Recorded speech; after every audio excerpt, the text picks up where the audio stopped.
తీసుకెళ్ళలేదా? లేదా పవన్ కళ్యాణ్ వస్తే లోకేష్కి ఇంపార్టెన్స్ తగ్గిపోతుందని తీసుకెళ్ళలేదా? ఇది మాకు చెప్పకపోయినా పర్లేదు, కనీసం పవన్ కళ్యాణ్కి జనసేన కూలీలకి చెప్పాల్సిన అవసరం ఉందని కూడా ఈ సందర్భంగా తెలియజేసుకుంటున్నా.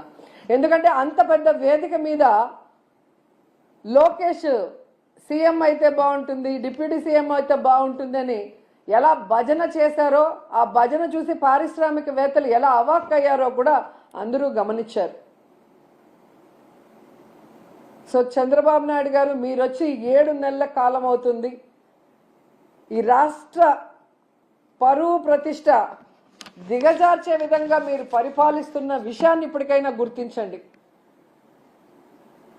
మొన్న టీటీడీ తిరుమల వైకుంఠ ఏకాదశి తొక్కిసలాటలో ప్రాణాలు పోగొట్టుకున్న కుటుంబాల్ని మీరు గాలికి వదిలేసి, దాంట్లో నుంచి మిమ్మల్ని నమ్ముకున్న మీ అఫీషియల్స్ ఎవరైతే మీరు రిక్రూట్ చేశారో వాళ్ళు, మీరు రిక్రూట్ చేసిన టీటీడీ పాలక మండలిని తప్పించడానికి, కాపాడటం కోసం ఈరోజు ఎన్ని డాన్సులు వేస్తూ తిరుమల పవిత్రతను పాడు చేస్తున్నారు.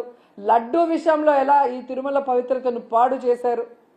అలాగే మహిళల మీద ఇన్ని అఘాయిత్యాలు, ఇన్ని అత్యాచారాలు, హత్యలు జరుగుతుంటే కూడా మీరు దాన్ని ఎవరి మీద నెట్టాలి, ఏ పార్టీ మీద నెట్టాలన్న ప్రయత్నం చేస్తున్నారే తప్ప వాటికి అడ్డుకట్ట వేయకపోవటం ఈ రాష్ట్ర ప్రజలందరూ కూడా గమనిస్తున్నారు. ముఖ్యంగా పవన్ కళ్యాణ్ గారు లా అండ్ ఆర్డర్ ఫెయిల్యూర్ అయింది, హోమ్ మినిస్టర్ ఫెయిల్యూర్ అయ్యారని చెప్పి అంత చెప్పిన తర్వాత కూడా ఇంతవరకు మీరు లా అండ్ ఆర్డర్ మీద దృష్టి పెట్టలేదు అంటే ఈ రాష్ట్ర ఇమేజ్ ఎంత దిగజారిపోయిందో దావోస్ పర్యటనలో మీకు ఒక్క ఎంఓయూ కూడా అవ్వకపోవటం అనేది ఇప్పటికైనా తెలుసుకొని రాష్ట్ర ప్రతిష్టని, పరువుని పెంచే విధంగా మీరు పరిపాలిస్తారని ఆశిస్తున్నాం. అలాగే ఈ రాష్ట్రంలో తప్పుడు కేసులు, ఈ రాష్ట్రంలో మీకు నచ్చని వాళ్ళ మీద ఏదో రకంగా కక్ష సాధింపు చేయాలి అంటే అది కరెక్ట్ కాదు. ఎందుకంటే ఎప్పటికీ మీరు ఉండరు. రాబోయే కాలంలో జగన్మోహన్ రెడ్డి గారు ఖచ్చితంగా ముఖ్యమంత్రి అవుతారు. ఎందుకంటే ఇప్పటికే ప్రజలు మీకు ఓటేసిన దానివల్ల వేసిన వాళ్ళు బాధపడుతున్నారు. ఈవీఎంల వల్ల మీరు గెలిచారనుకున్న వాళ్ళు మీరు దిగిపోవాలని ప్రార్థనలు చేస్తున్నారు. ఎందుకంటే మీ వల్ల పేదవాళ్ళకి ఉపయోగం లేదు, రాష్ట్రానికి ఉపయోగం లేదు, ఏ వర్గానికి కూడా ఉపయోగం లేదు. కాబట్టి ఇప్పటికైనా మీరు మీ సీనియారిటీని, ఇచ్చిన మాట నిలబెట్టుకోవడంలో పెట్టండి. ఈ రాష్ట్రంలో పుట్టినందుకు, 4 సార్లు ముఖ్యమంత్రిని మిమ్మల్ని చేసినందుకు, ఈ రాష్ట్ర ప్రజలకు ఇచ్చిన వాగ్దానాలు నెరవేరుస్తూ ఈ రాష్ట్ర ప్రతిష్టని పెంచే విధంగా ముందుకు వెళ్ళండి.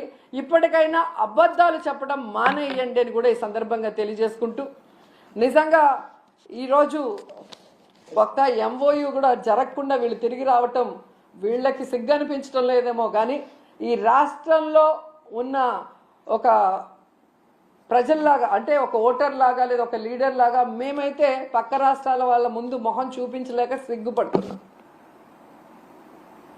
గతంలో ఎలాగైతే బాబు వస్తే జాబ్ వస్తుందన్నాడు, కేవలం వాళ్ళ బాబు లోకేష్ బాబుకే ఎమ్మెల్సీ ఇచ్చి మంత్రిని చేసుకున్నాడు. ఇప్పుడు 20 లక్షల మంది అబ్బాయిలకంతా ఉద్యోగం ఇస్తాం లేదా నిరుద్యోగ భృతి ఇస్తామన్నారు. 7 నెలలు అయింది, ఒక ఉద్యోగం లేదు, నిరుద్యోగ భృతి లేదు. మళ్ళీ వాళ్ళ కొడుకు లోకేష్ బాబుకు మాత్రమే మంత్రిగా ఉద్యోగం ఇచ్చారు. సో ఈ రాష్ట్ర ప్రజలు బాగా గమనించండి. మీకు మంచి చేసిన వాళ్ళని, మీకు మంచి చేయాలని తాపత్రయపడే వాళ్ళని ఇప్పటికైనా గుర్తించి ఇలాంటి కూటమి నాయకులు చెప్పే అబద్ధాలకి, కుట్రలకి, కుతంత్రాలకి మీరు నమ్మి బలవద్దని కూడా అందరికీ కోరుకుంటున్నాను.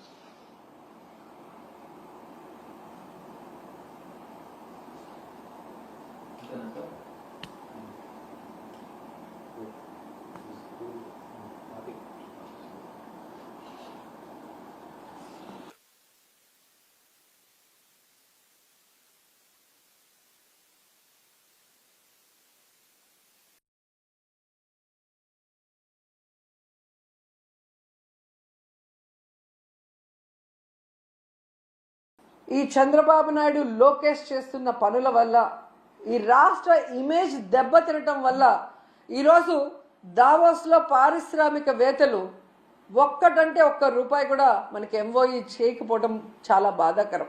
ఎందుకంటే ఈరోజు వీళ్ళు దాదాపుగా ఈ స్పెషల్ ఫ్లైట్లు, కోట్లు, బూట్లు, సూట్లు కని ఇలా ఖర్చులకే 20 కోట్ల పైగా అయింది. కనీసం ఆ దారి ఖర్చులకి అయిన డబ్బైనా ఎంఓయూలు చేసుకొచ్చారంటే సిగ్గుచేటు. మాటలేమో ఇంత చెప్తారు, కానీ పని చూస్తే జీరో. సో అందుకే అంటారు గొప్పలు చెప్పుకోవద్దయా తిప్పలు తప్పవని. కానీ చంద్రబాబు నాయుడు వినడు. ఈరోజు కేవలం తన కొడుకుని ప్రమోట్ చేసుకోవడానికే దావోస్కి వెళ్ళాడు. ఈ రాష్ట్రానికో, రాష్ట్ర ప్రజలకో, ముఖ్యంగా రాష్ట్ర యువతకో ఉపయోగపడే విధంగా ఏది చేయాలన్న ఆలోచన లేదు అనేది ఈ పర్యటనతో అందరికీ అర్థమైపోయింది. ఎందుకంటే అంత పెద్ద వేదిక మీద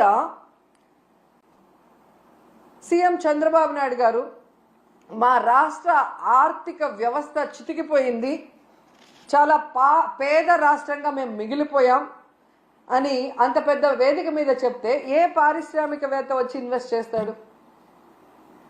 అసలు ఎందుకు అలాంటి మాటలు మాట్లాడాల్సి వస్తుందో నాకు అర్థం కావట్లేదు. ఎలక్షన్స్ ముందు కూడా దాదాపుగా 14 లక్షల కోట్ల అప్పు ఉందని చెప్పి అబద్ధాలు చెప్పటం, ప్రజల్ని కన్ఫ్యూజ్ చేయటం.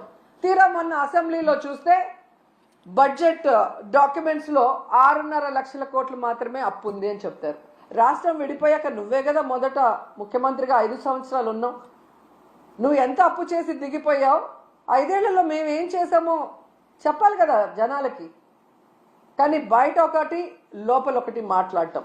ఏదైతే ఆంధ్రప్రదేశ్లో అబద్ధాలతో, కట్టుకథలతో, పచ్చ మీడియాతో ప్రజల్ని మభ్యపెట్టారో అదే విధంగా దావోస్లో కూడా మీరు మభ్య పెట్టాలన్న ప్రయత్నం ఈరోజు పెట్టుబడిదారులు పారిపోవడానికి కారణం కాదా చంద్రబాబు నాయుడు, లోకేష్ అని నేను అడుగుతున్నా.